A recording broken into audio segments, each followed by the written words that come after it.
Hey everyone, welcome to another episode of the Universe Within podcast. I am back in the Sacred Valley of Peru. Myself and my colleague Merav Artzi returned recently from, I think, almost 3 or 4 months abroad.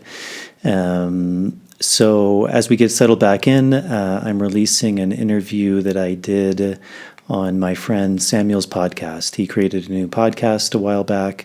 It's called the Seek Connection Podcast. He's a really good guy. He's a guy who I worked with working in a plant medicine workshop a number of years ago. And he's got a really good heart. I think he's really standing up for truth and what he believes in and kind of spreading a good message. So I was really honored to be on his podcast. I think it's number 3. So if you like this interview, consider checking out his channel. You can find it on YouTube, Spotify, I think all the big platforms. And yeah, it was really a pleasure for me to sit down and talk to him. He brought up a lot of really interesting topics. We talked about plant medicines, tobacco, ayahuasca, these ideas of cosmovisions that we all see the world through. I have a lot of respect for him because I think he was really one of the few people also during the pandemic really bringing up a lot of important issues and points, and I think really being one of the sane voices through all of that. We talked a lot about that, what we thought about that, why certain things may have been lacking, how a lot of that action was based out of fear and misunderstanding and a lot of hypocrisy. We talked about a lot of really interesting topics. And I think it was a really good podcast. I think it was probably one of my better interviews, and that was thanks to him and him leading it. So I hope you enjoyed this podcast. Again, we talked about a lot of variety and topics both within this plant medicine work and with outside as well. So I think that's it for the introduction. As I said, consider checking out his podcasts, throw him some support. And as always, if you can support this podcast, that's also a really big help to me. If you're able to support financially, that's a huge help. That's really what allows me to keep this podcast going. Patreon is a really good option. It's a subscription service. You can sign up and give as little as $1 a month. There's a few different tiers you can sign up for. Those tiers give you different things back, things like early access to shows, bonus material, Q&As. To all of the people who have done that, to all the patrons, as always, thank you very much for your support. I really appreciate it. It's really you all who keep this show going. And if you're able to do that, thank you in advance. It's a huge help, and really what I like about it is it works on this idea of reciprocity. So if you feel like you're gaining something from these podcasts, then giving back in that way. There's also the ability to direct donate via PayPal. I'll put a link to those, both of those in the show notes. If you're not able to do that, as always, the really simple things like if you're listening to this on YouTube, hitting the subscribe button, turning on the notification bell, liking the video, leaving questions or comments in the comment section. All of those things really help with the algorithms to getting the show out to a bigger audience. I'm finding this intro a little challenging. I've been used to being in very humid climates for the last few months, and the valley is very dry here, so my mouth is drying out, and I didn't bring any water with me. But yeah, that's a really big help. And then if you're listening on the audio version, subscribing to the show or following the show and leaving a starred rating and a review is a really big help. So I think that's it for the intro. I can't think of anything else. Thank you all for tuning in. I hope you enjoy this interview, and I think that's it. Running out from the maze, running out of the maze today. Running out from the maze, running out from the maze, running out from the maze today. I'm running out from the maze, running out from the maze, run out of the maze today.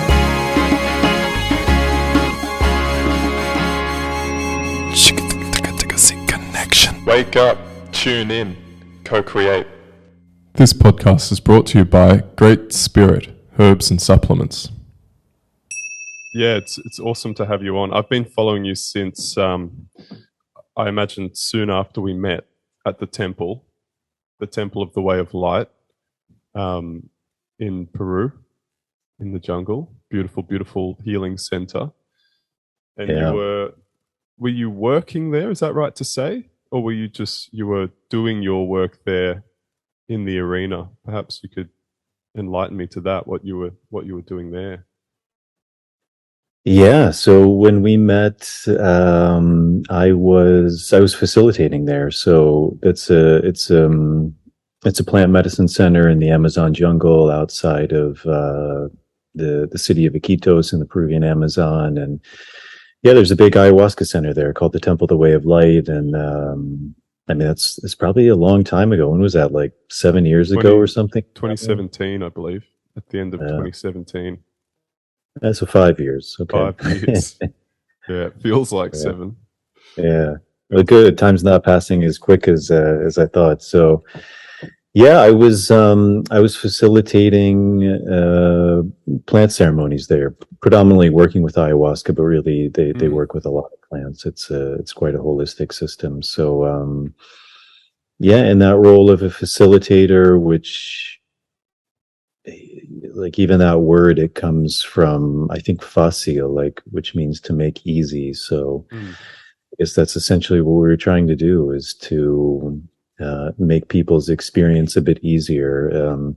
It's actually kind of this role of what I found myself in more, which is this role that I think is quite aptly called a bridge keeper. So it's kind of someone who can dance a bit between the world of, in that case, the Shipibo curanderos, the healers, the shamans who are working there, and the guests coming down. So someone who's familiar with, in a way, both of these cosmovisions, which is a word I really like. And I think in a lot of the cultures we come from, we've kind of gotten disconnected from that idea that we have a cosmovision. I think most people think, and I imagine we'll probably get a bit more into this as the podcast goes on, but I think a lot of people don't realize that they have a cosmovision, that they see the world through a certain lens, and that very much is the lens, or in like Vedic terms, the Maya that we see the world through. Yeah. And so for people who come down understanding the cosmovision of how they see the world, understanding the cosmovision of this Shipibo to some degree, and really being able to bridge that. So that was, as you said, that was the role I was in. Beautiful.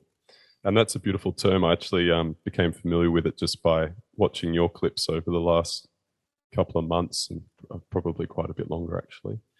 And it's a very important concept for people to be exposed to, for sure. I think we all understand it in some level, but for those on the path, it's very helpful, to put words to the condition of the paradigm that we're in, for sure. Help navigate it, especially us Western kids with the rational, the over-rational approach. So I really want to kind of, delve in and around your work for a little while. And then I want to talk about like the broader world stuff, because that's the reason why I've been interested in keeping my eyes on you, actually, because I've noticed very early on that you were awake, and we could definitely say that we're in our own cosmovisions, and we don't need to be correct about everything. So I'm not saying you're correct or I'm correct, but I resonated with the way that you were sharing information and with the perspective that it seemed that you held. And leaning into that concept of cosmovision, I think it's very interesting to have a conversation about, and I'd love to hear what you think about this. Why is it that some people are unable to approach these ideas,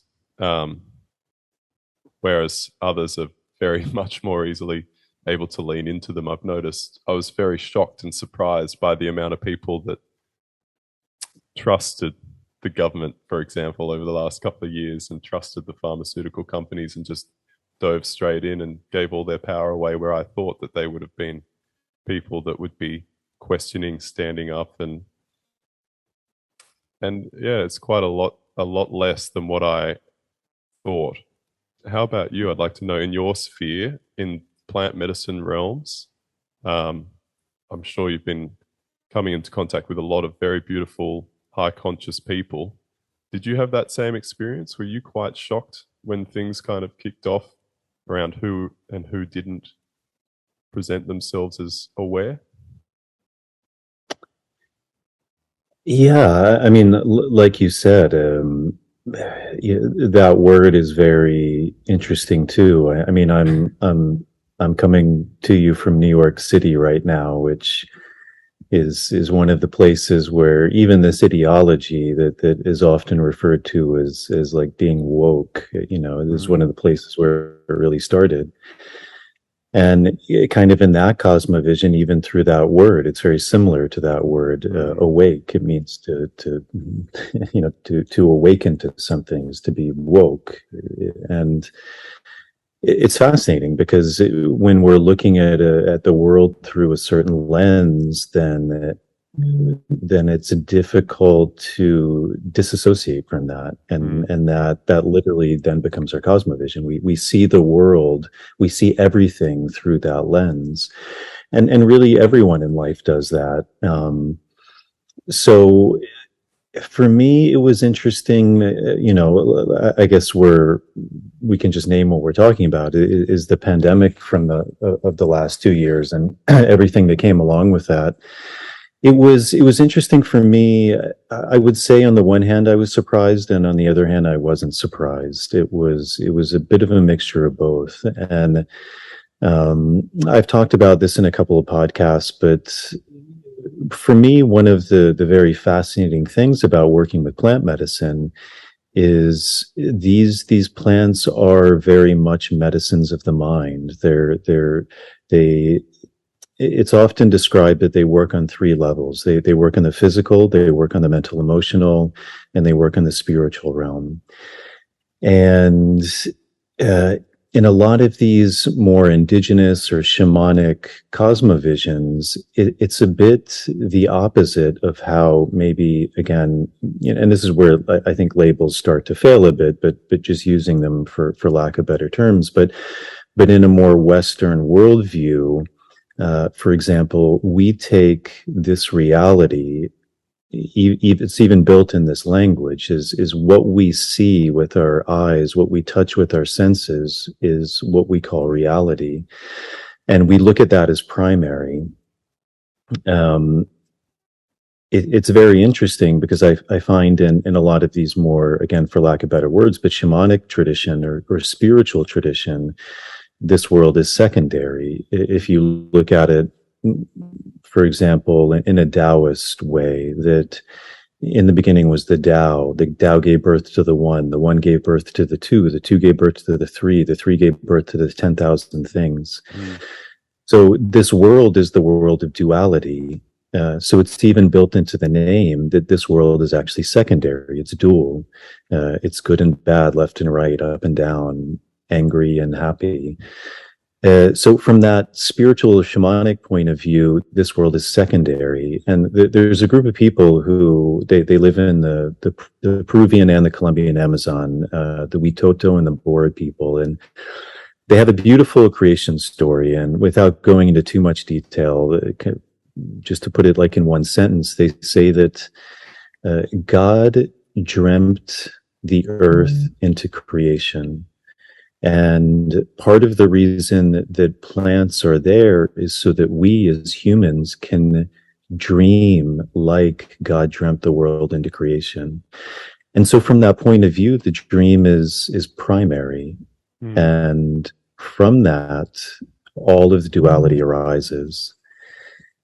And so the reason I bring that up is because these plants, they can work on these 3 levels. Many people work with plants to cure something physical. They may come with some ailment, digestive disorders, cancer, heart disease, the the list can go on. It's as big as there are infirmities. A lot of people come to work on the mental emotional level. So things like depression, anxiety,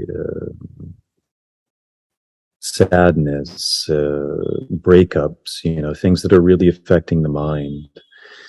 And there's this level of spirit, which I think in the cultures we come from, we're a bit disconnected to what that means. But from that story I told, it means that which is primary, which in a sense is who we are, where we come from. And from that worldview, a lot of our suffering arises because we've forgotten that. We've become disconnected to that. So going back to your question, a lot of the people that I found who represent the voices in this plant medicine community are often Western people who see the world through a certain cosmovision. And even though they work with plants, their worldview is very much coming from that Western cosmovision. And so it's very difficult to see the world outside of that. I mean, you can really argue it's impossible to, because that's all you know. You can't know what you don't know. And it's been very fascinating for me, and I feel very fortunate in a way. I mean, it's been a lot of work, but I've been quite fortunate in a way to have worked with a lot of people, and I think that's very rare. There's not a lot of people in this world who've worked with just the volume of people that myself and a number of other colleagues have. And it's something that I've really seen, and it was apparent to me in the beginning of my journey, and then through working with so many people, is that if I had to boil down where suffering in humanity originates from, it would go back to this idea of we've forgotten who we are and where we came from. And the way that that's manifested, the root emotion or the root state is fear, because we've become separated. That's also that dualistic worldview is we've become separate. We've become detached. From a Christian point of view, we've fallen from Eden, and that fear is very strong, and from that fear, it gives rise to all of what I would refer to as the negative states of human being: the anger, the suffering, the jealousy, the envy, the lust, the greed, the covetousness. All of these things that we know keep us from a state of wholeness, from a state of love. And that's what everyone is dealing with. Everyone who comes to drink plant medicine, everyone who doesn't come to drink plant medicine is under the influence of one or any number of those states. And the root of that is fear. But it was fascinating to me because very few people as guests that I noticed were actually in touch with that. They weren't able to really go to the root and see the grip of the fear that they were under, because it's usually not manifested in the fear itself. It's manifested as any number of the layers, any number of the externalities that manifests as. So something like anger, its root is also fear, because what we're angry at is something that's attacking our sense of self. Yeah. And so we respond out of anger because it's a threat to the self. It's a protection mechanism. Yeah. So for me, that fear was very apparent. And so kind of circling back to your original question, was it surprising to me or not? As I said, it wasn't. It was because I understood that root of fear and how powerful that is. And so everything that happened in the last few years to me was just a demonstration of something I had been seeing for a long time. It was just fear being played out on a global scale. Yeah. All of the things that came from that were just natural responses that humans do out of fear. But again, I think a lot of people, they can't see it because, again, they can't see it in themselves. They don't know that fear is there. So the natural coping mechanisms just come out. Also answering your question, I was a little bit surprised in the response, and it's a very loose term, but I guess you could call it the plant medicine community, with how much they were indoctrinated in that same worldview. Even with all of the work that people have apparently done, they still haven't begun to touch at the root of that within themselves. And so I guess on the one hand, I was a little surprised because I would have expected a bit more people being able to see that, being able to see through that veil, being able to see through that Maya. And again, on the other hand, I wasn't, because I'm also surrounded by these people, and I've seen how they view the world, and little things that come out here and there that are signs of how someone looks at the world. What is their cosmovision? And also, I think that's the sign of a good doctor, of a good plant person, is to be able to diagnose, to be able to recognize patterns, to be able to pick up on these cues, because that gives you insight into who someone is. And from my experience, again, I had seen that fear was there. And so ultimately it wasn't so surprising. I guess the more altruistic part in me was hoping for a better response, but ultimately not surprised, because in a way it's the work I do. Yeah, cool. Very interesting. Well explained. Yeah, in just to bounce off what you said about like God dreaming, essentially, that's how I view reality, because I was gifted a very beautiful, clear view when I was in my early 20s through a mushroom experience, where I learned that I was a smaller body of a larger body, and that we're simply one consciousness experiencing itself through subjective points of attention. And that really kicked off my spiritual journey. And it's just been an interesting and fun process since then of coming home, but just also learning just to play and be happy as an avatar, as an ego, and as a person, and learning more and more to actually bring that dreaming state into this reality and live a dream, And so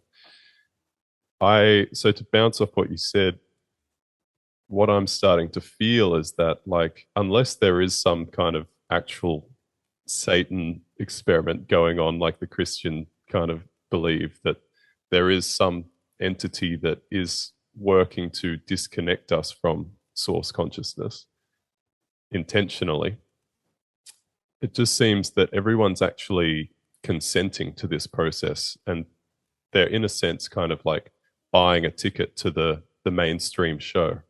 Just like, a lot of people in culture enjoy pop music or the Hollywood film or whatever it is.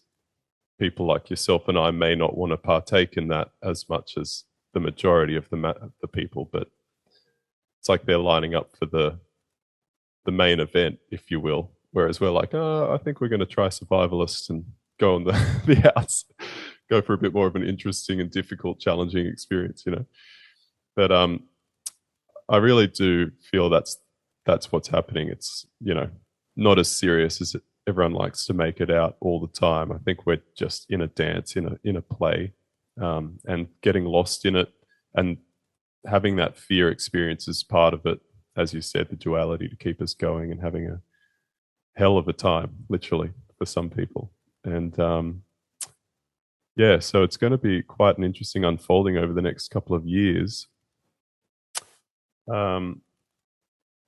Where do you see your work and your dreaming in your life? Do you feel like the last couple of years has been an acceleration for you in terms of coming into tune with your own true nature as spirit, and learning more to dream and to create a vision for your own reality and how you want to participate? Yeah, I think certainly the journey that I've been on has been pretty unexpected. I originally started working with plants through my own interest, just a deep curiosity, a feeling of a connection, of even down to what I ingested in my body, which is, for most of us is predominantly plants, or if we're eating meat, we're eating the meat of an animal that eats plants. So, the fuel that we use even in our cars is, it's fossil fuel. It's fossilized plants that have been condensed down, and it's this incredibly rich, potent power. And so I think there was some connection, and I had always had a deep interest in spirituality and religion and martial arts, and but that eventually led me down to the Peruvian Amazon, where I was working with ayahuasca, and then I started doing a lot of work with tobacco and dieting different trees. But it was never, I never expected that would be my work. It was just my own personal journey. And I often use the analogy of, like, I love jujitsu, which is a martial art. And I think it's similar, like the great jujitsu coaches that I know. I don't think they ever started out like, I'm going to be a jujitsu coach one day. Like, I want to get really good at jujitsu, and then all of a sudden, slowly, someone comes to you and they're like, "Hey, I see you do this move really well. Can you help me with it?" And it's like, well, yeah, I guess I can teach you what I know. But, and so it's a fairly organic process. I'm always a little hesitant of people who say they want to be a plant medicine facilitator or a shaman. I think there's also a lot of idealization in that realm too. It's very hard work, and it's not all rainbows and unicorns. I mean, you're dealing with massive trauma. You're dealing with shit and vomit and people's, all of their anger and their fear and their lust. All of these and the things drama as well, like, because they bring the drama with them. Yeah. And that's just in the physical reality. Then you're beginning to dance in that dream world, which is a whole nother thing. And any fears or shortcomings that we have in this world are only going to be amplified in that world. So it takes a tremendously strong person, a dedicated person, someone who's just really solid in themselves and willing to go to these places that many people may not be comfortable with, for good reason. I don't think most people are meant to do this work. It's like most jobs, they're quite specialized in a way. So yeah, it's kind of something that began to happen. I serendipitously was offered a position as a facilitator at the center we were talking about, and then through a process of dieting, I was really called to begin to share that work. So dieting is a process. It's a traditional process of going into isolation, not really eating much or at all, and ingesting quite strong plants, and really weakening the body to the point where something really begins to open up. And it's kind of like an initiatory process of breaking yourself down to build yourself up in a new way that's able to then be able to navigate these spaces that these plants are putting us in touch with. So then that very similarly organically started to unfold, and now I find that that's really taking most of my time. It has for the last couple of years. It was something that I was doing before the pandemic, kind of more part-time, juggling both of those things, and now it's really become a full-time job. And also this podcast takes some time. But also the more I do it, the more people are coming. And we're also, I work with a lady, I also really saw real value of that, which is having this masculine and feminine force, which I think is something that in these times we've either forgotten or we don't like to acknowledge the reality of that men and women are different. And I think it's super important to name that. Because Absolutely. They are. That's part of my work.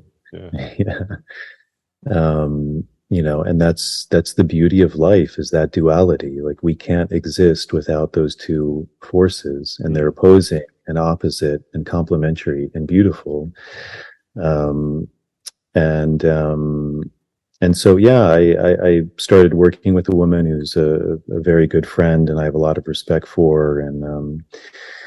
And yeah, so that's where a lot of my work has been. And again, I think, as I mentioned, also really this role of bridge keeping. And it's something that in the beginning I was mainly working in Peru, working with Amazonian plants, working very much in the lineage that I was trained from.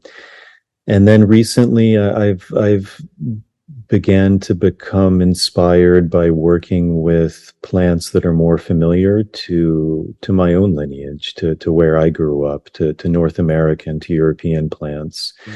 And so being able to begin to synthesize this, like these ancient traditions, but working with plants that are more local, that are more familiar to people. And I think there's a real power in that, of regarnering and rediscovering this wisdom of all of this medicine that's here, and it's just waiting for people to be used, and it's been forgotten.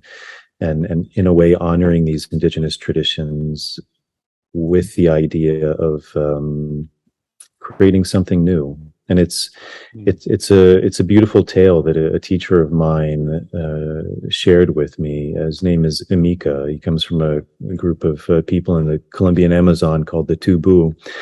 And in their myths, in their legends, they actually say that that's the time we're living in. It's the time, they call it, of the Diro Amasan, which is the children of the new dawn. It's the children who are able to bridge the medicine of the four directions to create a new earth.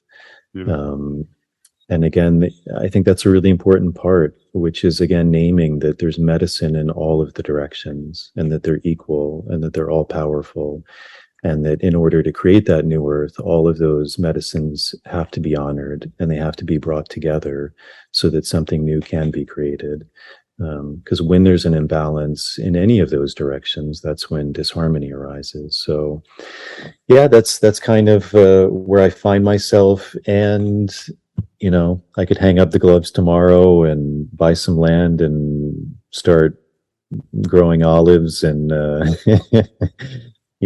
go down that road too. So we'll see. Things I think are very open, but for now, that's where I'm at. Beautiful. Yeah, well, we're only like 20 minutes in or something, and you've already nailed the root cause of all human suffering, and kind of expressed that you're following your own bliss, and following your own, what brings you happiness, and following your curiosity, which is, I feel, kind of like it's almost like the cure. Maybe not the cure, maybe there isn't a cure, but we get so caught up, I know, speaking for myself, get so caught up in the external realm. How am I going to help this world? How am I going to fix this world, But I'm realizing more and more that just by listening to my own inner calling of what I truly want to explore with my being, and how I want to explore it, and what I want to express, it's being in tune with that is going to be how I naturally have a really beautiful and positive impact on the planet, by being an example of a being playing with the opportunity of this life, with as much gratitude and presence as possible. And I feel like it doesn't often look like what you imagine it would look like, because how could it look like anything when you're just discovering it moment by moment, And it's interesting when you see people come in from the outside, like you were talking about, saying like, I want to be a shaman, which is great, because I think that deep down they're saying like they've found an avenue for healing, and they're like, I want to help, I want to be a healer, but perhaps slightly off the center of their own mandala experience. They're just outside of themselves, perhaps a little bit, perhaps not. But yeah, it's a tricky balance. I really feel like my mantra is becoming like, what a beautiful time to be alive. And I'm truly excited. I don't doubt that there's going to be a lot more suffering, naturally. That's the situation we're in. But I can really see and feel people starting to, the magnetism that calls people into that center place feels like it's being turned on to a higher degree, or I can just see my sphere, although I'm in a very beautiful place in the Northern Rivers in New South Wales in Australia. I'm not sure if you're familiar with the area, but it is it's a very powerful place. It's a very powerful place. It has a very powerful history. Terence McKenna visited here when he was in his prime, and he said of the land and of the people that were working with the plants in the land that it's one of the most powerful vortexes that he's been in on the planet. And you can feel that that's true because of the culture and the strength of spirit around here. It's incredible.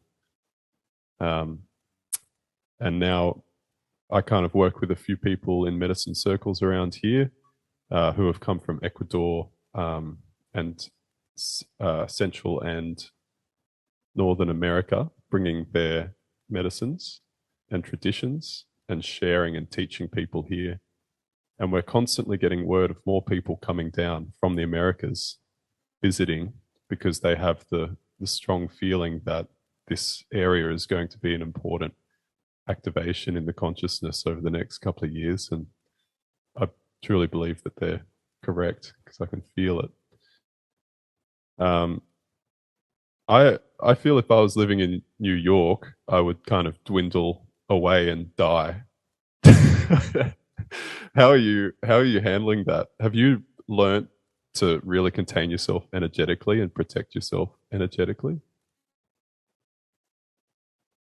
I have, and I think that's it's a different path for every person. Some people are more open and sensitive in that way. Some people know they are. Some people don't realize they are. Some people are conscious of it. They work to solidify themselves or clean themselves, protect themselves, work upon that strength. So, yeah, that's it's part of.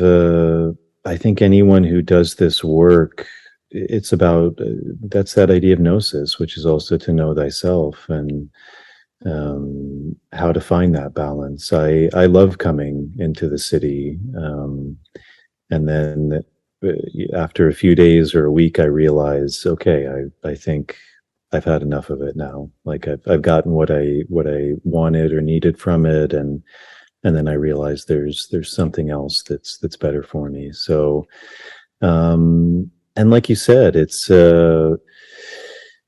I was actually talking to a friend of mine who's a chaplain in a hospice, and she lived in New York for a long time, and then she's been more in the countryside, and it's very heavy work. You're working with people who are on their last days, and not just them, but the family, the rites and the rituals, the realities of what you do, and who's going to pay, and all of this stuff. So it's But she was saying the same thing. It's like I think when someone is surrounded by that heaviness, when you remove yourself from it, there's actually a freedom. There's a light where it's like there's a levity when you take yourself out of that situation. So I'm often in those situations so much that just removing myself from it, there's a lightness. I mean, I could probably be in, the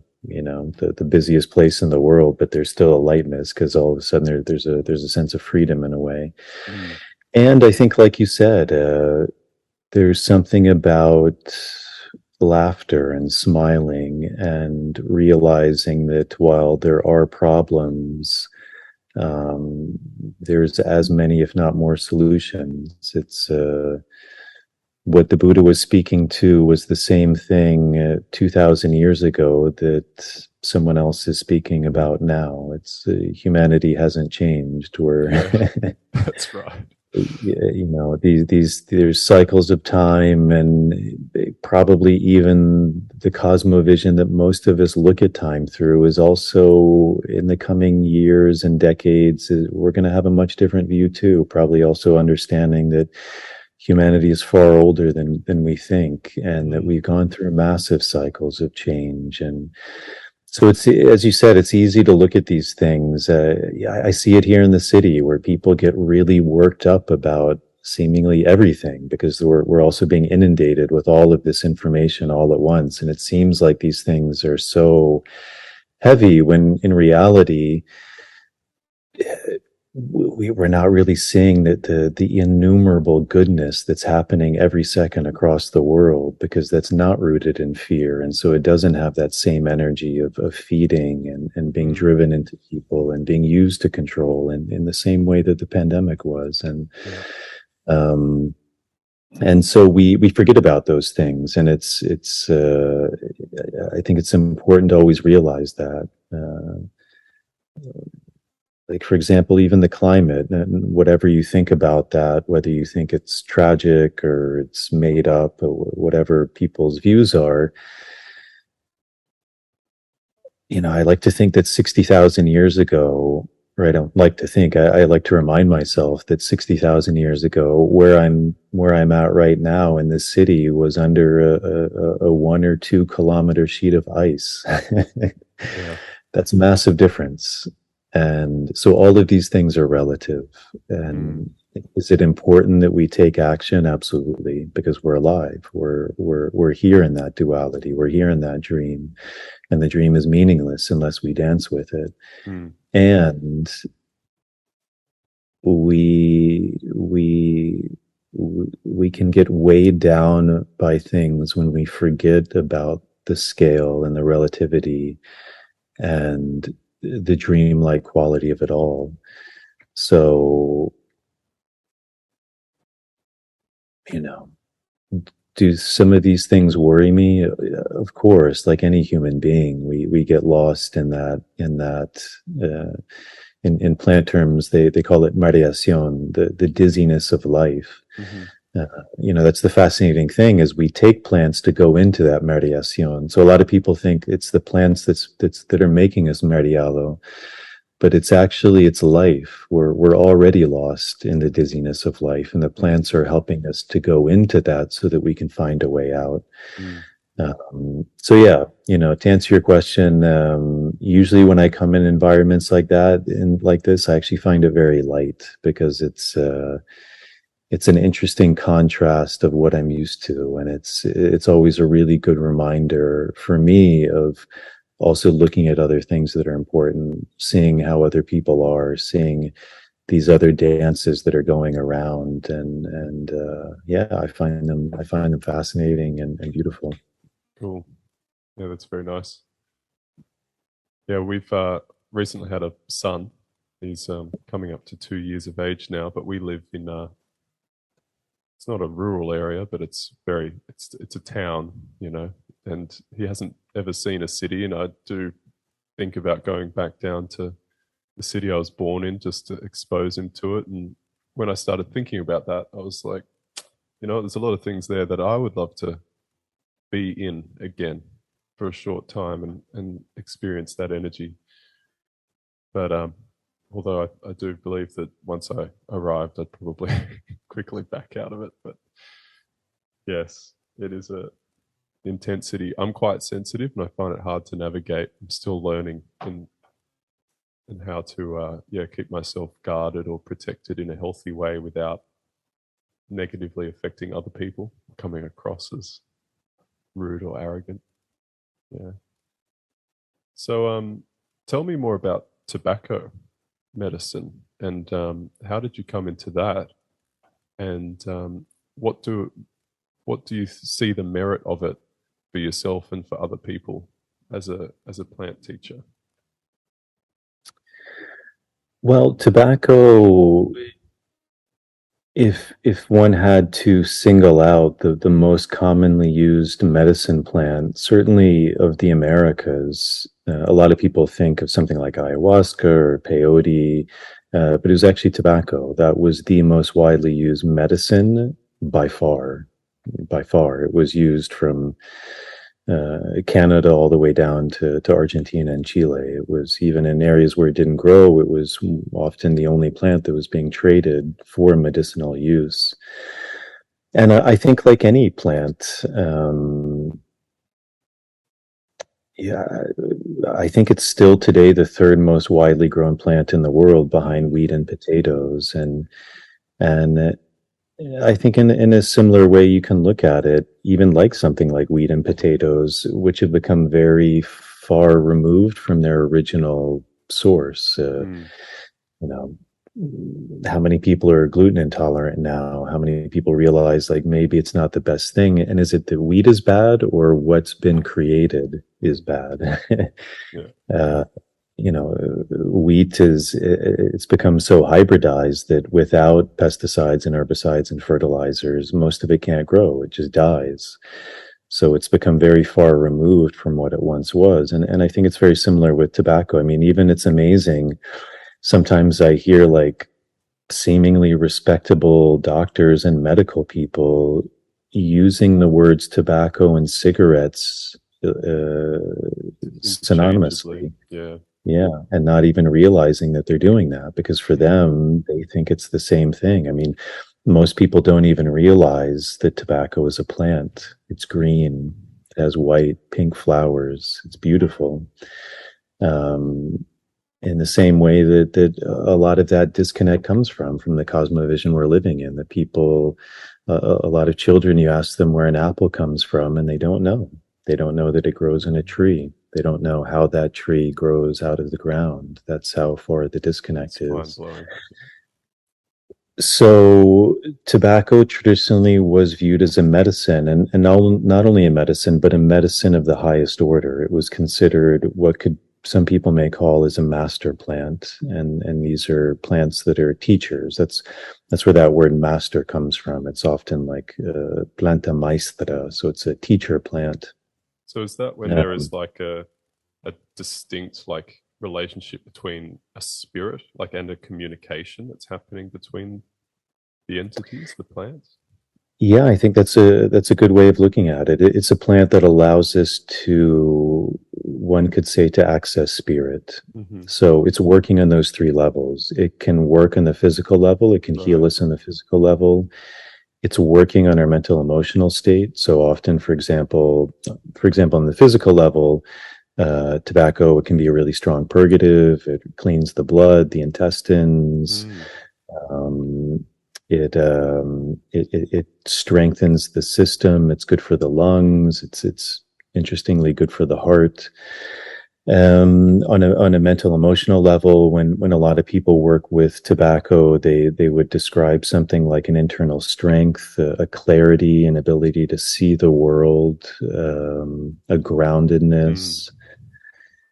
And in the realm of spirit, it begins to open us to a communication with, again, depending on our cosmovision, God, the divine, higher intelligence, our higher self, our unconscious. And it often does that through the dream space. It's very much a dreaming plant. And like, for example, this guy who I mentioned earlier, Amika, who comes from the Colombian Amazon, they have this beautiful creation where this story, which, again, like eons ago, humanity was suffering, and this like higher consciousness heard the call of the suffering of humanity. And interestingly, like in many cultures, they say this consciousness originated in the star system Sirius, and that they transcended the 12 dimensions of time and space with this, or through this primordial anaconda canoe. So that there's a lot of symbology in these numbers and these dimensions and the anaconda, a lot of these things. I won't go too much into that, but in this primordial anaconda canoe, they brought all of these medicines, and these medicines, they brought them to help humanity heal. And again, they realized that they were suffering because they had forgotten who they were and where they came from. And the first plant in that canoe was tobacco. And so often, sometimes you hear tobacco referred to as the grandfather plant.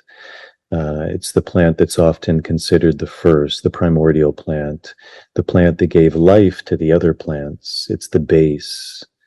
And then as you go down that canoe, you begin to go into the other teacher plants, things like mushrooms, wachuma,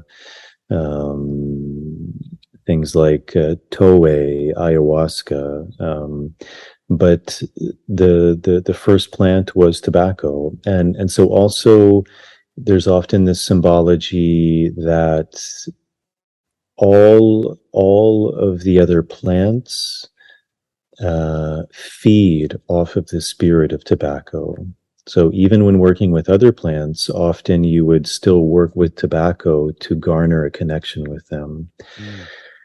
So yeah, in that way, tobacco is considered one of these kind of handful of master plants, and it can be worked with by itself. It can be worked with in conjunction with other plants to deepen that connection.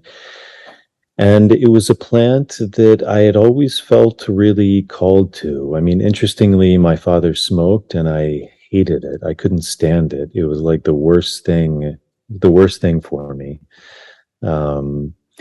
But then as I got older, it was also quite interesting because my grandparents' home, which for me was the place that felt like the most home, it used to be a tobacco field. In some of my early travels, I would go to places, and when I would go into these like tobacco barns or tobacco cigar factories, there was something intoxicating for me about it. When I was younger, I was a Boy Scout, I was an Eagle Scout. I was very interested in North Native American traditions. So also growing up, I was always so curious, like why these people had this reverence for tobacco. Because again, to me, tobacco was cigarettes, and cigarettes I hated because I had to smell them. And, so there was a seed there, I think, in a lot of different ways. And then when I came to the Amazon and I realized you could diet with these plants, somehow tobacco really called to me. And serendipitously, I didn't diet that plant with the Shipibo. And in retrospect, I'm glad that happened, because that's what led me to meeting the guy who I ended up studying with, who was a tabacero, someone who specialized in tobacco. And then I'd done a number of diets, Shipibo diets, prior to that, but then that first tobacco diet, something really shifted. It also was very much my first, I would say, initiation. It brought me very close to death. But when I emerged from that, I knew something had shifted. I couldn't necessarily put my finger on it, but I felt something very deeply had shifted in me. And then that led me to, after a period of recovery and regarnering my strength, to start to go back into that. And yeah, then that eventually led to me starting to work with it as well. Cool. So do you take people quite deep on their journey when you introduce them to these plants, or are you working more in like the education and just raising awareness around how it can be used? It's the main work that we do is running dietas. So taking people experientially into the world of these plants. So usually we're working with people between 7 and 14 days for one dieta, drinking quite strong medicine every night. We're mainly working with trees, so people are dieting trees, but through the medium of tobacco. So it's always mixed with tobacco. Wow. And allowing them to experience essentially that gnosis, that insight into themselves, which is what I think is quite fascinating about that plant work. Is it's not really about me, other than the fact that I'm holding that space. I'm only able to do that if I've done that work myself. Absolutely, yeah. But that once that container is set and opened, it's really the person learning directly from the plant and from themselves. Yeah. And that's very powerful, because it's not something then that's dependent on any authority. And On the you know, Cosmovision even going back, interact. Yeah. yeah, yeah, and going back to what we were talking about earlier, I mean, that's a big reason, like we were talking about the pandemic, through that medium of fear, that people are so willing to go against things that in any other situation they wouldn't accept. Mm. You know, most people, if you told them you have to show papers to get food, they would be like, well, that's Nazi Germany. But all of a sudden, when it happens, no, that it's righteous. And if you don't do that, then we can throw you in a concentration camp. And we're right, we're justified. You know, there's a very famous story of the same thing happened in the gulags in the Soviet Union, where, you know, Stalin killed anywhere, some people say 20, 50 million people. And we don't really talk about that for a lot of reasons. I think a lot because even in the countries we come from, a lot of that ideology has been infiltrated into our educational system, into our indoctrination, our worldview. And in those gulags, it was the same thing. I mean, the people who threw those people in were doing it because they were on the right side of history. Yeah. They were the righteous ones. They were the ones who knew what was better for everyone else. And if you didn't agree with that narrative, you were evil, and you had the right then to ultimately disappear people, to murder people. And there's these really interesting case studies, and it was interesting because I traveled in that part of the world, and in a lot of these former Soviet countries like Kazakhstan, Kyrgyzstan, Uzbekistan, and you have the ethnic Kazakhs, Kyrgyz, Uzbeks, and then you have these white Russians, and almost all of them were people who eventually were let go from these gulags, from these concentration camps, because they were the ones who questioned the narrative. They were the ones who questioned the government. And most of them died, but the ones who did able to come out when they finally got closed, the guards in those camps had no problem with doing what they were doing, because again, they were right. They were the good guys. They were the righteous ones. They were the ones upholding the law.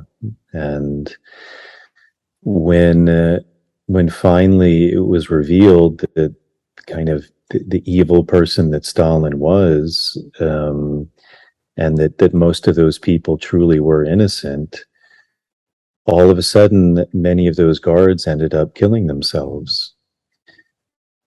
You know, and it's fascinating because one day they had no problems doing what they were doing whatsoever. But all of a sudden, new information comes along, and they were so devastated that they ended their own lives.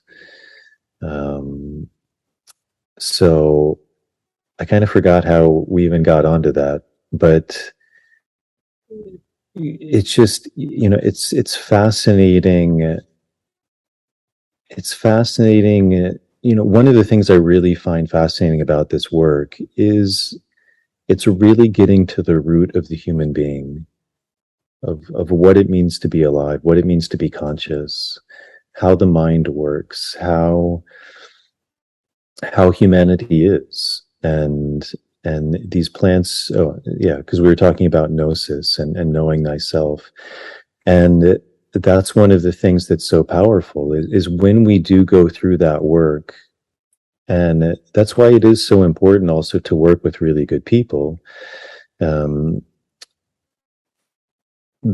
because there's a lot of people doing this work now who don't have that skill set. They haven't done the work themselves.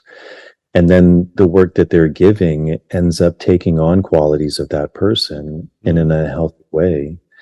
You know, it's like when you're growing a plant, you want it to grow straight. You want it to grow towards the light, towards God, towards heaven, alignment. And if you're working in a way where anything is out of that, that's the direction that tree is going to start to grow towards. But when it's held in a beautiful way, I think one of the beautiful things about this plant work is there's no intermediary in between. There's no pope, there's no government that you have to trust what they say because they know. There's no king. And it's a fascinating thing because throughout history, again, from that place of fear, humans like to entrust themselves to a higher authority. Yeah. It's ultimately humans, whether that's a religious leader, a king, and in these days, it's very much government. Yes. And we don't see that it's an extension of that same system. We look at people who have a king and we're like, well, those people are crazy. And yet we look at our government in the exact same way. We think people who are religious are crazy. And yet many people, especially I look around like a city like this in New York, most people here are highly, highly religious. They just don't realize it, but they're in a religion and it has all the makings of a religion. There's a doctrine. There's original sin. There's punishment for that sin. You can be excommunicated. You have to believe in the groupthink, and if you don't, you're an evil person. You're the devil. You get demonized. The beautiful thing, I think, again, about plant work when it's done right, is it begins to cut through that because there's no one who's going to give you an authority. And it's really important that you are working with someone who can help to bring you back. Because one thing is people can then begin to look at their own mind or their own messages as an authority that also gives it weight. I can't tell you, for example, how many times people say something like ayahuasca told me. 99% of the time, it was them telling themselves that. For sure. These plants they're opening us to gnosis, towards self-knowing. And when that's done right, it's a tremendously powerful experience because, again, it frees ourselves. That's what it's trying to do. It's trying to free ourselves so that we can remember who we are and where we came from, which is beyond that duality, which is beyond the authority, which is beyond the victimhood, the sense of being a separate self, a disempowered person, into someone who has regained that power because they realize there is a universe within. They realize there is a God within that's not separate from who we are. And it's a hell of a scary journey. And that's why not so many people are willing to take it. But if we are and we're willing to go into that, there's a tremendous beauty that's waiting for us, and it's beyond all of these things that we're talking about, all of these things in the world of form, and so yeah, that's one of the beautiful things about that plant work is it has the ability to take us into that experience. And tobacco is one of those plants. Ayahuasca is one of those plants. Peyote, wachuma, iboga. There's a handful of them. But they're very sacred plants, and they command a lot of respect. And again, I think it's also super important to reemphasize. It's like going into open heart surgery. And if you're going to go into open heart surgery, you want to make damn sure you have a surgeon and that the surgeon didn't just get their degree online, that they have years of experience, that they worked on people, that they have steady hands, that they know the human body, they know the inner workings, they know how to clean their tools, they know where to cut, how to cut, when to cut. How to sew things back up, how to heal the wound, how to dress it, how to change your clothes, how to put you back on the right path. All of those things are super important because the heart it's a beautiful thing, and these plants ultimately are working in the heart, and so to do it well. Absolutely. Do you feel like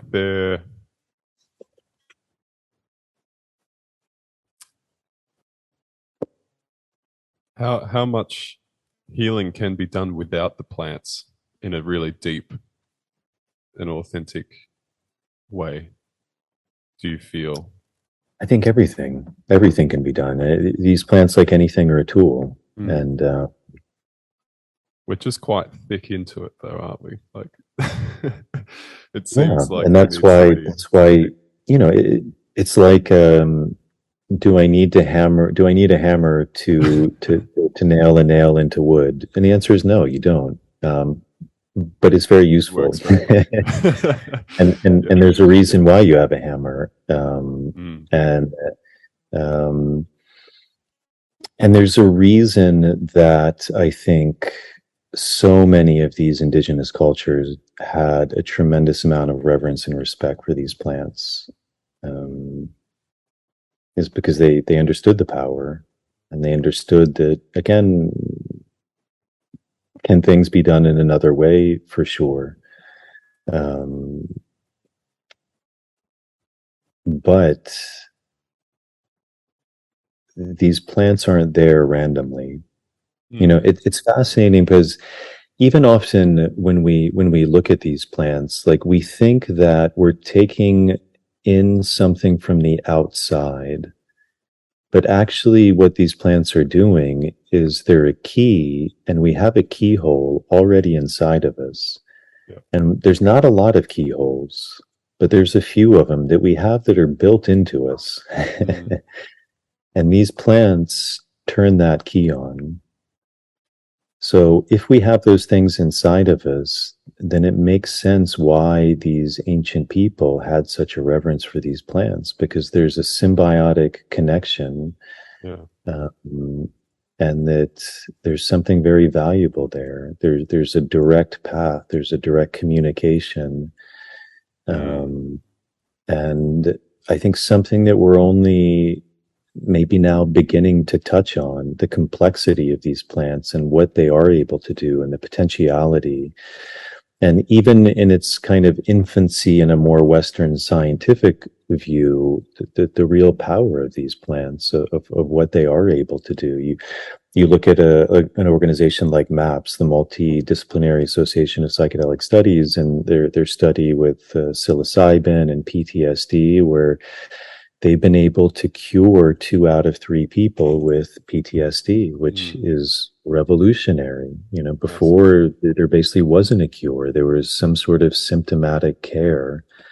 And all of a sudden, through this one substance, you're curing 2 out of 3 people. And that's while I think they did an amazing work, it's still quite basic in a way. It's still quite primitive in how they're working with it. And a lot of these indigenous cultures understood that there's an even far more complex system that can take that work even deeper. So, yeah, it's to answer your question, of course. We can do things another way, but there's a reason why so many cultures, if not all cultures, had a reverence for these things, is because they realized that the deep inherent wisdom that they gave us access to. Absolutely. Alan Watts used to always say, once you get the message, hang up the phone. Referring to acid, I think mainly just because it was such a phenomenal substance at the time when he was in the prime of his teaching. I actually don't even recall if I've heard him speaking towards master plants much at all, even now that I think about it. But do you feel like that applies itself to master plants? Because I see a lot of people doing Wachuma ceremonies, for example, or peyote ceremonies very regularly. In a beautiful way, like tears coming out of your eyes, heart opening, authentic, beautiful prayer with traditional sweat lodging and songs and stuff like that. And do you feel, even in that setting, is there a time where, if you feel like you've got the picture, that you should shift towards a more grounded modality of presence, such as like a Chinese tea ceremony, which is something that I've gotten into a lot, which has really helped my development. Just a simple plant. Yeah, I'd like to hear you speak on that if you don't mind.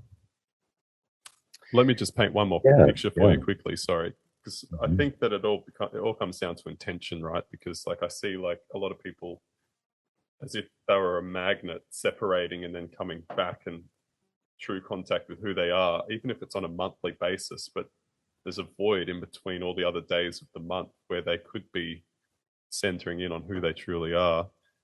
And it's almost like sometimes it seems these plants, in a way, give people the unconscious permission to not actually do any diligent and grounded work on themselves. Absolutely. All of those things. These plants were also, they were worked with in very different ways. There's different plants. I mean, most of these cultures didn't also just necessarily work with one plant. They had whole medicine systems, and there was a time and a place for different medicines. And so it was really important to know the story, to know the origin story of the plant, to realize what it was for, when it was for, how to use it. In the same way that we're incredibly complex individual organisms, we don't need the same thing. We all need different things. We need different things at different times in our own life. The sunshine, it's medicine. Do we need it 24/7? Do we not need it at all? The answer is somewhere in the middle. There's a time where you really need sunshine. There's also a time where you need to get out of the sun. Yeah. Also, as you said, it's are people really learning, or are they integrating what they learned? I mean, that's where, kind of going back to the beginning of this idea of, was I surprised during the pandemic? And a big answer was, a big part of that was no, was a lot of the people who I saw in this work who seemed to have ceremonies or experiences where they would talk about love and light and not judging people. It was really fascinating, for example, when Donald Trump got elected, because all of these people who talked about love and light all of a sudden were demonizing him and hating him. They hated him because they thought he hated other people. Yeah, how funny. I remember seeing Jack Cornfield and Tara Brach do like a video conference thing, and I was like, what are you guys doing? Like, did you completely forget for a moment like who you are, what you're doing? Pretty funny. Yeah. And so it is. It's one thing to understand something, to have an experience of something. It's another to really integrate that, to really live it, to operate that from the heart. And so there's a lot of people in this world, in this world, who can say really nice things, but they're not living it. And again, I think that comes from not working with these plants correctly. Anyone can take these plants. They're not super complicated to make, or some of them you don't even have to make, like a mushroom, you just pick. And again, there's different contexts for these. Sometimes these plants were worked with in a group ceremonial context, which was really to bring people together, to heal certain things. You still have remnants of that, like where I live in the Andes. There's a festival called Tecanacui where people hold up grudges every year, and then at the end, there's one day where everyone fights each other. Like literally, they fist fight each other. Yeah. And some people look at that as horrific. I think it's actually beautiful because, like anyone who's maybe fought before, you actually realize that fighting brings peace in a very seemingly paradoxical way. There's a cathartic release, and then you come to a point where the tribe or the group then holds you accountable. It's like, okay, fought, you've released it, now it's over. And if you continue it, then we're going to come together as a tribe and actually blame you because it's over now, it's done. And that's very powerful because most of us hold on to these things, and then it becomes truly toxic, not only for ourselves, but for a community. I remember I saw this fascinating documentary with Iboga, and you know, that's a really long process. It's an initiatory process, and it's something that most people will never work with, like even in those communities. And the ones that do, it's an initiatory experience. It can take like 1 month of work, of ceremony, of rites and rituals. And so is that something you're going to do every weekend? Absolutely not. That's just not even in the nature of the medicine. But it was fascinating because the reason they were giving this woman the iboga work was, they said, because she was jealous. And I just remember thinking, like, how fascinating that is. Like, they realized that that jealousy would eventually not only eat her alive, but it would infect the community. And these are things that we just take for granted. Like, we don't realize how like insidious, how parasitical these kind of things can be. Can I quickly make a point just for you to be able to expand your answer? Because I think it's very poignant, and you keep touching around it, is the very fact that we don't live in communities in the way that these more connected indigenous people do, and the way that we, like you could say, should be living. I feel like that would play a massive role in kind of ironing out all the strangeness around ceremony. And because what you're speaking to right now is like the tribe witness something happening, understand its broader repercussions, and then they initiate a process. Everyone in the world that we're living in is just getting screwed up in their own ways, and then booking into a ceremony on the second Sunday of a month and coming in and then leaving again and living in their own realities thereafter. I guess we're on a stepping stone back to something more reminiscent. But yeah, sorry, continue, please. Yeah, and that's part of the context of how these things are being worked with. And it also goes to that idea of bridge keeping, is how do you take the principles, the traditions, the roots, and harmonize them into a different world, a different cosmovision. And that takes a lot of skill, and there's going to be some advantages, there's going to be disadvantages. And so I think ultimately there's no answer. If someone, I think, is beginning to work with these plants on a regular basis and isn't making improvement, that's a sign that either the plant isn't working for them, or the way they're working with it is just, there's something off. Also, as you said, it's really important. I mean, this word gets used a lot and thrown around, but this idea of integration, it's not that like every time we have a problem, we reach to the plant. Hopefully the plant is teaching us something so that we can then take that teaching and begin to use it in our life. And if we're not getting it, then it may not be that going back to the plant is the best route. Maybe it's just because we're not listening. Maybe that's not the right plant for that person. Maybe it's not the right path for the person. These are all things that would have to be looked at on an individual basis. But certainly there can be that thing which you're describing about, where people are just using these things. Again, this guy who I spoke of, Amika, I really have a lot of respect for him, and a huge part of his tradition is these stories. And he would say, before any of these plants are worked with, you have to tell the story of the plant. And not only does that create a ceremony, because you have to come together and listen to the story of this plant, but I think there's a really deep teaching in that. He would say there's like codes of healing that are actually embedded in these stories, much like these medicine songs, that it's not even just the words, but there's healing within that. And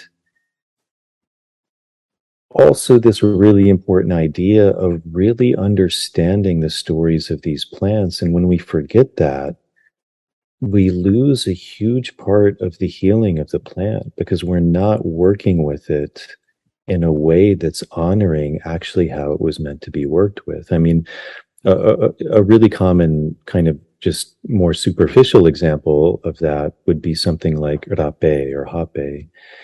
Traditionally, most of the rape that people are using, it's brown, so it's coming from like cured tobacco, and then they're mixing who knows in with, you see all these different flavors and things. And traditionally, it was from the green tobacco leaf, so it was fresh. You'd pick it, you'd put it on the fire, you'd roast it, and then you'd pound it with the ash of the bark of this particular tree. So it was bright green.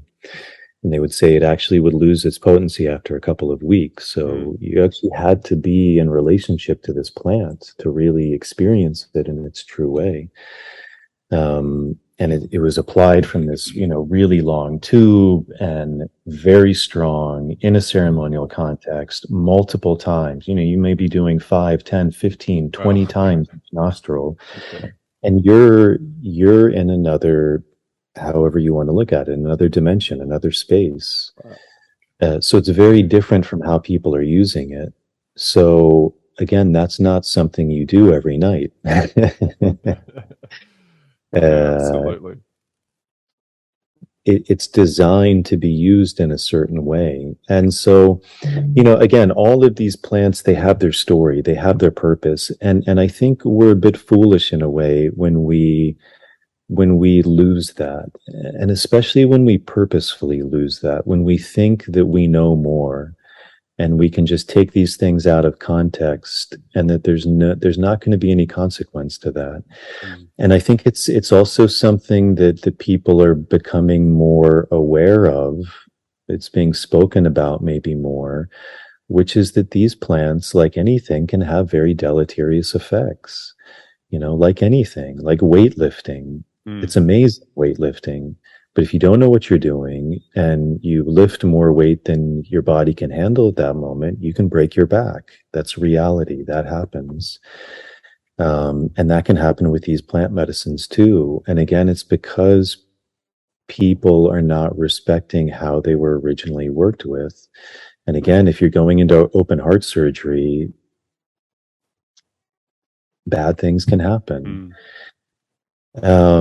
So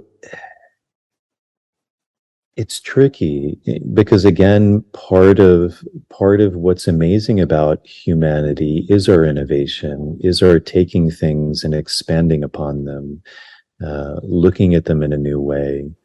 I mentioned earlier I practice jujitsu. Jujitsu is amazing and it's so effective because it's grounded in a traditional system that's been practiced for hundreds, maybe thousands of years. And all of that human innovation and trial and error and tradition allowed it to form.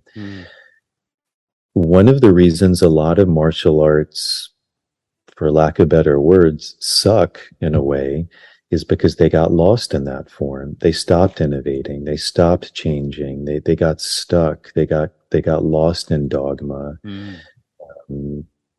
People forgot the stories and got lost in the form. And one of the fascinating things about jiu-jitsu, one of the fascinating things about jiu-jitsu is people continue to innovate with it. Interestingly, because it's kind of, a quote unquote old world practice, and it had to come to the new world to discover that innovation. And rejuvenate it and look at it through fresh eyes and see, well, what's working, what's not working, why are they doing this, a lot of these moves were designed for samurais swinging swords, and eventually it's like, okay, why am I still doing that? And it took Brazilians to question that because the Japanese weren't. They just got lost in the form. Well, you do that. And it's like, yeah, but you're not using swords anymore. Oh, is that why we're doing that? Yeah, that's why you're doing that. Paul Check tells this funny story of how, his wife, it's like, it's not his story, but he would say that it was his wife, just for the simplicity of the story, would cut the end off the meatloaf as a tradition. And so, whenever the meatloaf was served for dinner, whenever they had a special dinner, the end would always be cut off. And it took 20 years for one of the kids to ask, why do you always cut the end off? And the mum was like, I actually don't know, but my mother taught me to always do it like that. And long story short, they ended up calling the mother, and that mother was taught by her mother again, who happened to still be alive. And they all went to visit her, and she was like on her deathbed, and she's like, oh, my stove was too small when I was growing up, so I had to cut off the end of the meatloaf to fit it in. Pretty funny. Yeah, we do get stuck, eh? But that's a really beautiful pivot point to something I was going to bring up, and you brought it up just then so eloquently with martial arts. But where is the realm moving now, plant medicines, into this new world? Because I can see a lot of things being trialed and errored and explored, and the word appropriation kind of keeps coming up and getting thrown around. Didn't really expect wokeism to be found within plant medicine circles, but it is apparently. And I'm someone who really wants to be respectful as much as possible, of course, and walk with reverence and with honor and integrity. But I also want to see what doors haven't been opened, and to share in the novelty and the co-creation of what we're putting together. And you hinted towards the prophecy of this kind of like the new way coming, when all of these like plants are coming together from different parts of the world. And I think the Hopis call it the rainbow tribe, and I forgot the word you used to describe, but the new world kind of people that are awake at this time to help heal. Where do you feel like the line is drawn in terms of cultural appropriation, being disrespectful, but also safely navigating new terrains in the way that we operate and serve and participate with plant medicines? Yeah, it's a great question. It's I think, like with a lot of these things, it's often really helpful. Sorry, I think someone. Let me just put my phone. I'm using my phone as a thing. Well, we just. Yeah, I think it's okay. Someone was calling me. I think sometimes it's really beneficial to look at other things to better understand something that we may not be able to see as clearly. So, for example, we were talking about martial arts. You could use that same argument that by me practicing jujitsu, I'm culturally appropriating a Japanese martial art.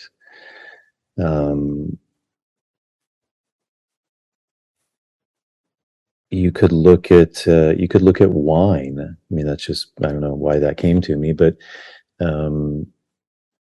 practically in anything, France, really. Yeah, I mean anything. But in France, they had a blight that wiped out most of their vines.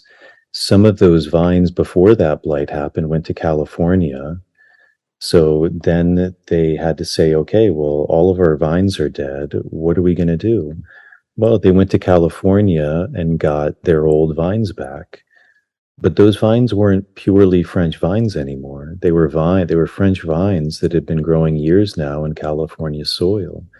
So when they took those back, they were now French vines, but they had California literally in their roots, in their constituency. And I think a more, again, I don't necessarily like this word, but in this realm of spirit, there's a singularity. And our mareación, our dizziness, our fear arises when we begin to look at things as separate.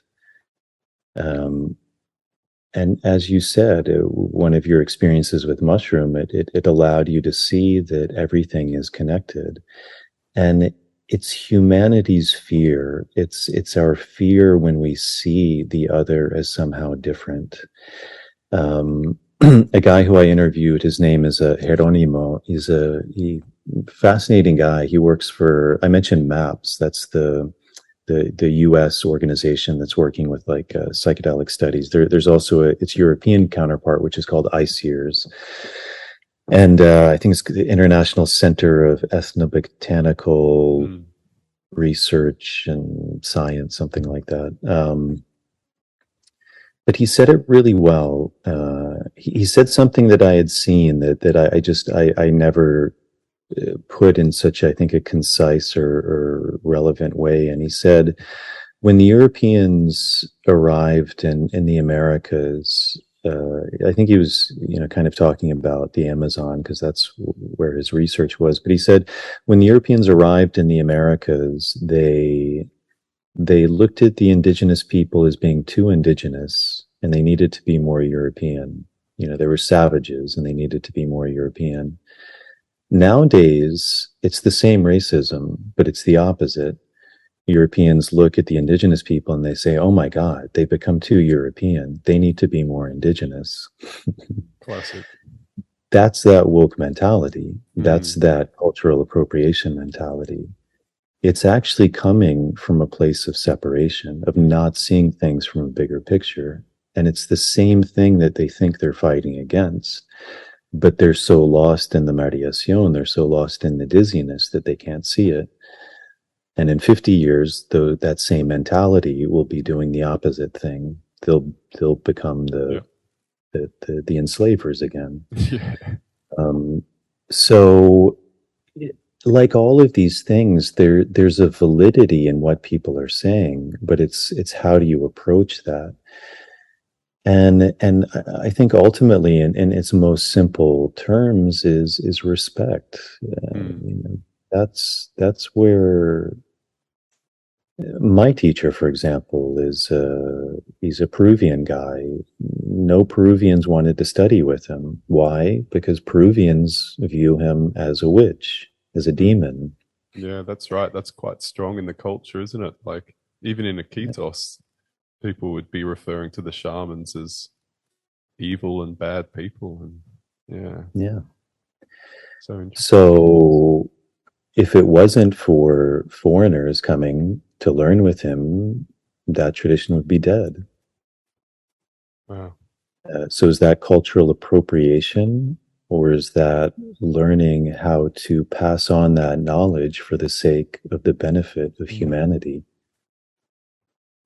What are your thoughts then on The answer people? is quite clear. Yeah. Now, again, this is where this idea also that I mentioned of Amika is really important, is if you take that and you forget the story, you forget where it comes from, then that idea of cultural appropriation then begins to have truth. Because you're taking something, you're extracting it without honoring it, without respecting it, whether that's through monetizing it or making it your own. I mean, that's something I really see now in this world of not only psychedelics, but everything is we take something and we make it like our own version. We label it. Yeah. This is Jason's ayahuasca method. Yeah. Funny because it's kind of like what Monsanto are doing, and everyone's so upset about Monsanto taking nature and patenting it, but in a way, as an individual taking our corporation, the straw man, and then trying to attach a natural process or pathway into it for recognition or monetization. It's almost the same thing in a way. Absolutely. So, like all of these things, there's truth to them, and like all of these things, when something is taken to the extreme, it becomes the very thing that it's fighting against. So, ultimately, like all of these things, there's no easy answer, and that there's always going to be nuance. There's always going to be complexity.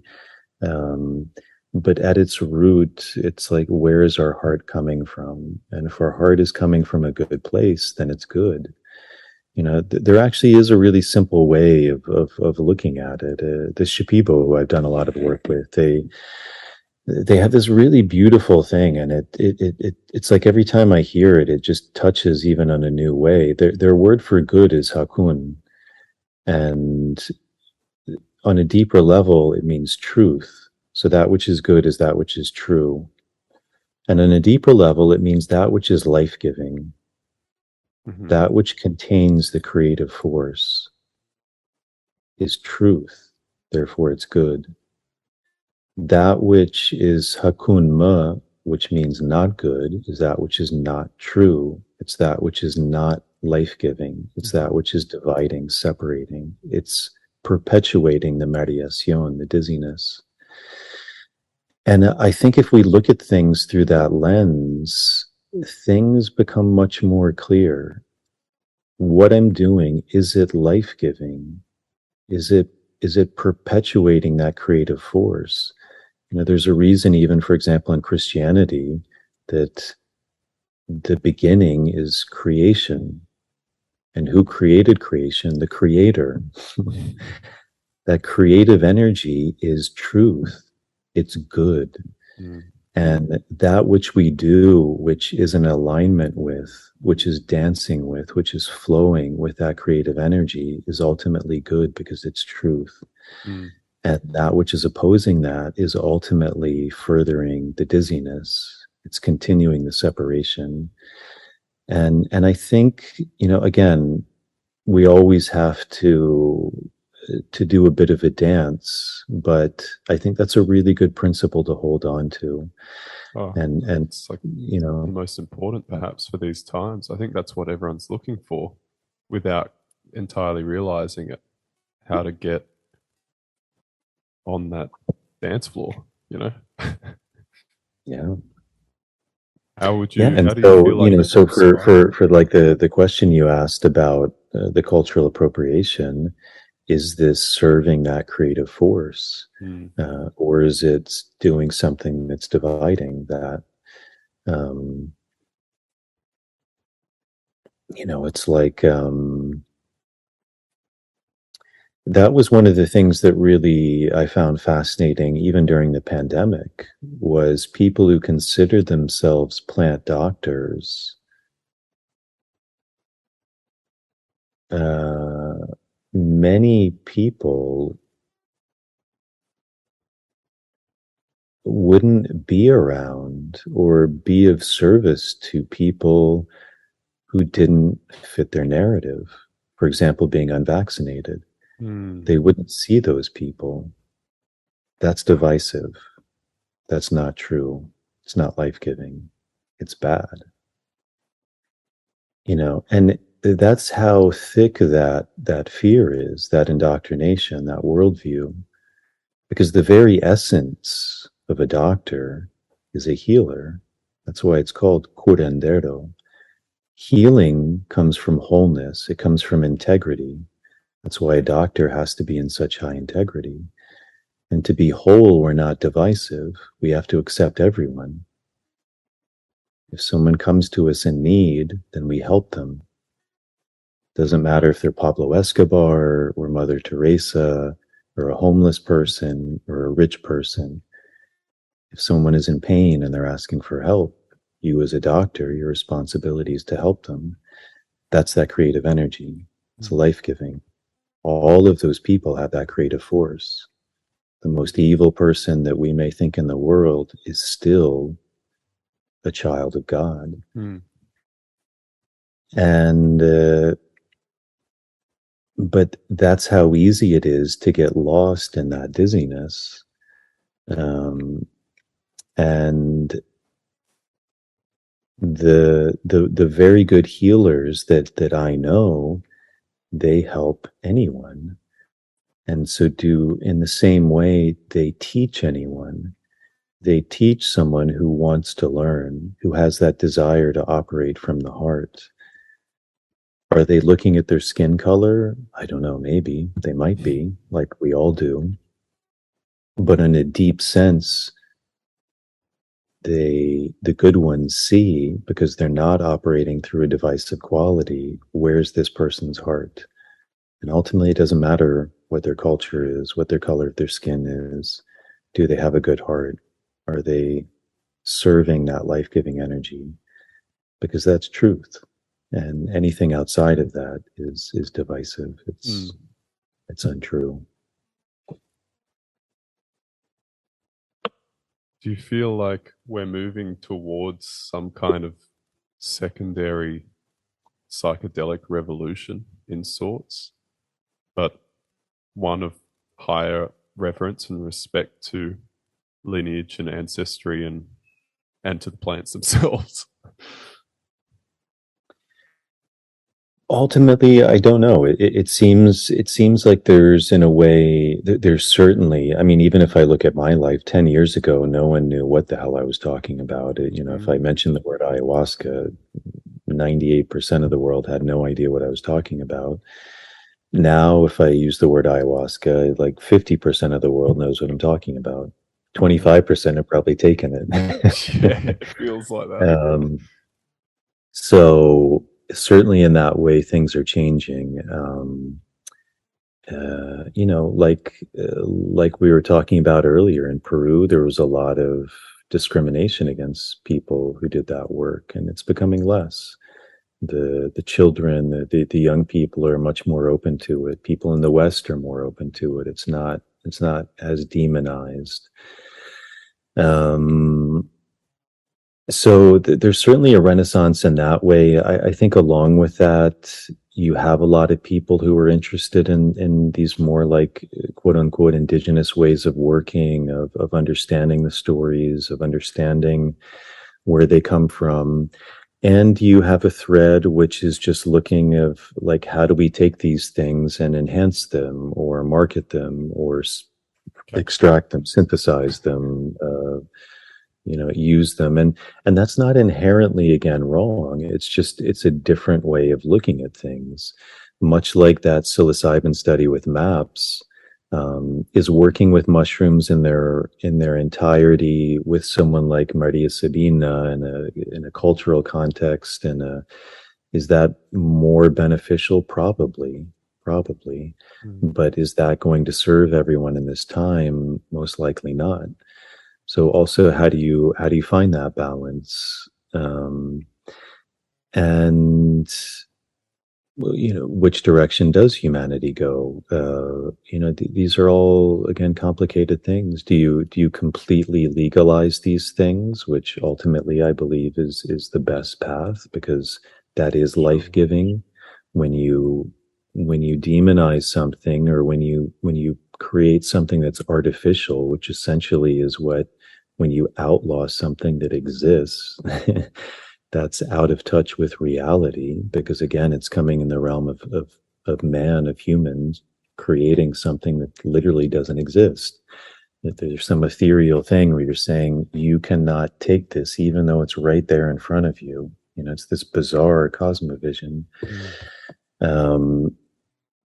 But even if you were to legalize everything, there's going to be massive repercussions from that. People are going to die. People are going to have schizophrenic breaks. Going to be a transition period where, it has to be worked through and again, danced with, and to find what is the healthiest balance. How do you educate people? Like anything, like firearms, it's the same thing. The more you educate people with that, the safer the world is going to be. It's the same thing with martial arts.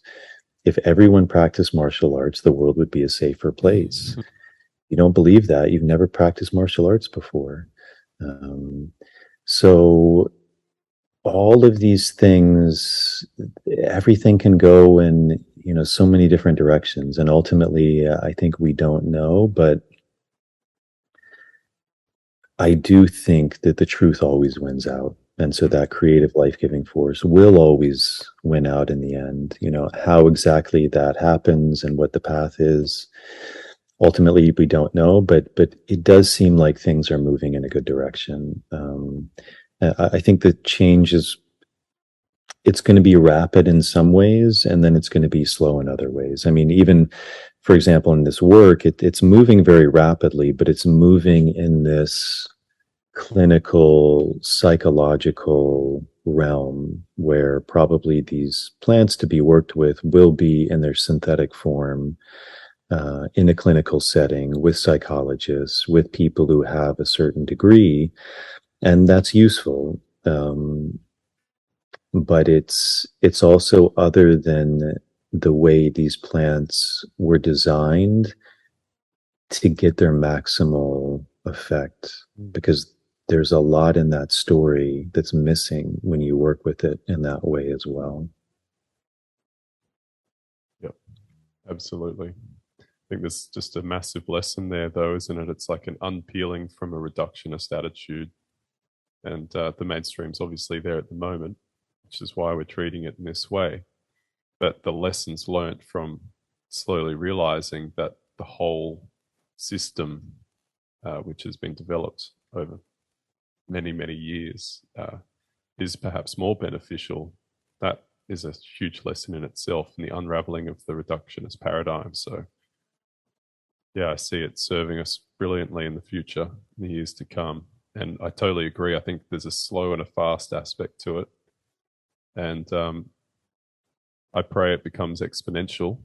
And I also pray that as little suffering as possible will come through it, because as you said, there will be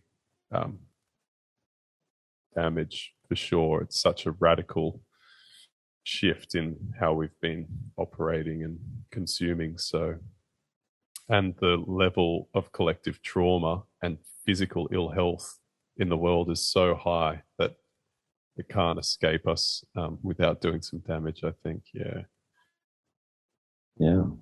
And like you said, I think very wisely in the beginning, like, are there other paths? And often the answer is yes. Like, even if someone has that desire to work with plant medicines, everyone's not in a state where they can or should be working with them. Like, that physical health is super important. And you may need to get your physical health in a state where you then can work with plant medicines. And because again, it requires a lot. And if you have other things that are more on the surface that need to be dealt with, then we might need to deal with those first. Absolutely. And that's part of our reality too. And so, all of these things, again, like, there's a story, there's a time and a place, and how do we work with these things in that surgical way, like with an individual. And there may be other things that are needed before someone is also ready to do that as well. So that's really important to take those things into consideration as well. Absolutely. I think I can see in people that are doing those ceremonies regularly on a monthly or even bi-monthly basis, but not, as you say, like taking the lessons and learning them and integrating them properly, is quite often just due to their ill health.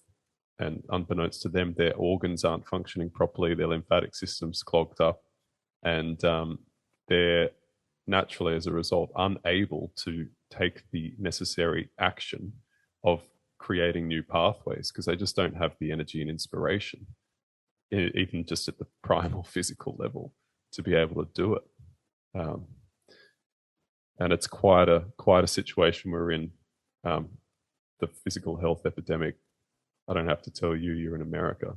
It's unbelievable. So, there's a lot of clearing and letting go to be done, but we're on the way. Thanks to beautiful people like yourself, just living your life path and allowing it to bless other people. So I really do respect that. And I really look forward to watching you further into the future and with your podcast, The Universe Within. And hopefully to meet you again one day in the realm, and do one of your dietas. That would be a dream come true for me, to sit with someone like yourself and dive deep when if the time and place presents itself. And I'd also love to have you on the podcast again, perhaps down the line a bit. I'm sure that things will develop interestingly over the next couple of months, and even like within 12 months from now. And I'd love to tune in with you and see how you're navigating and how you're operating within the times, and so we can reflect to each other how we're seeing and feeling. Well, likewise, brother. It's a pleasure meeting you, and it's always a pleasure for me seeing people, as you said, really growing and stepping into their path and their power, and creating and contributing to that life-giving energy, which is ultimately not only good, it's essential. That creative force is essential. It's what propels life and evolution. So yeah, it's always really a pleasure for me to see that, and I'm proud of you, and I'm really happy you're doing what you're doing, and I think you're very much part of that revolution and evolution that's happening, and I think sometimes those words get thrown around too much, but there's a gentle and beautiful way that can happen, and I think you're doing your part, and absolutely, man, happy to come back on anytime, and Cool. let me know when it comes out, and I'll do my best to share it, and hopefully bring some of my audience over to you, and yeah, man, I wish you the best, and congratulations on your baby too. That's amazing. Thanks. Yeah. It's a beautiful thing. So yeah, Oh, I'm sure you're the making most a wonderful beautiful father. Yeah. Thank you. Yeah, I am. And it's a blessing to be able to be a good father. And I have a lot of respect to pay to the plant kingdom for giving me that opportunity. So it's played a huge part of my healing.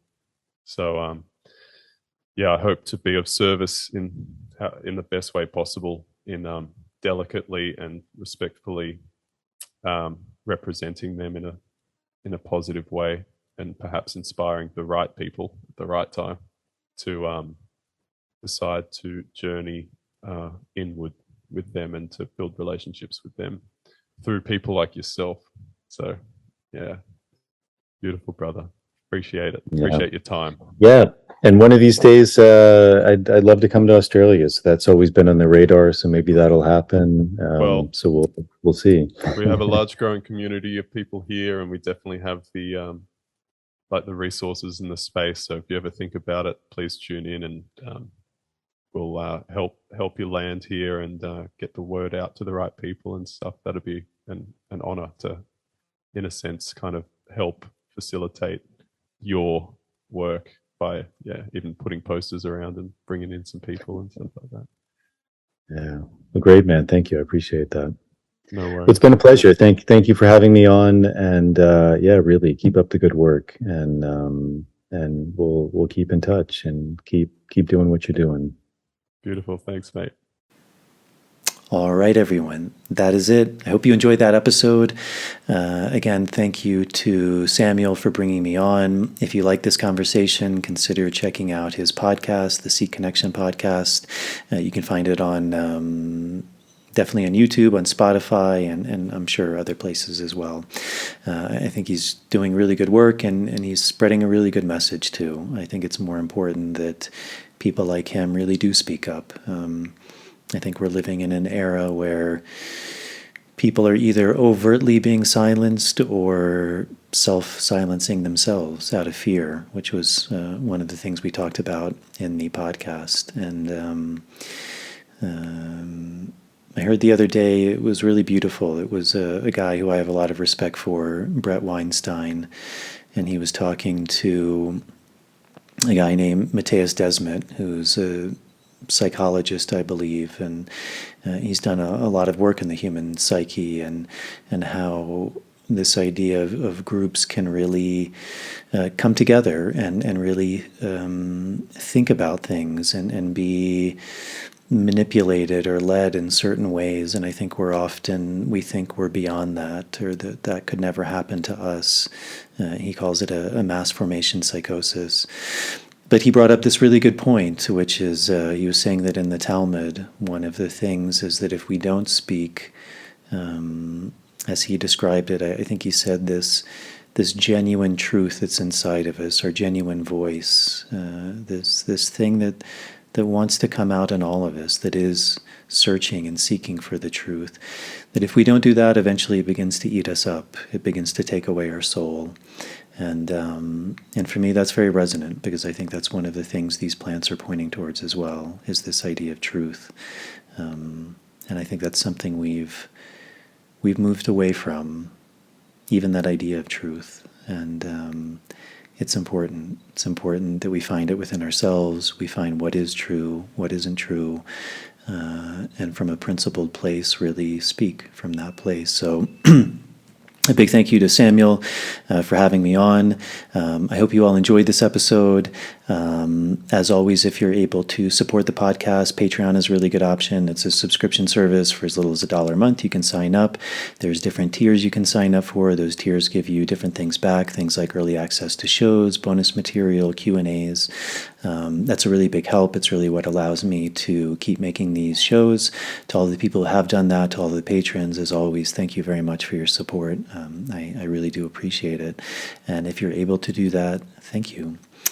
If you're not able to do that, some of the smaller things are always a really big help. So if you're listening to this on YouTube, hitting the subscribe button, turning on the notification bell, liking the video, that's a really big help. Leaving questions or comments in the comments section, that really helps with the algorithms and getting the show out to a bigger audience.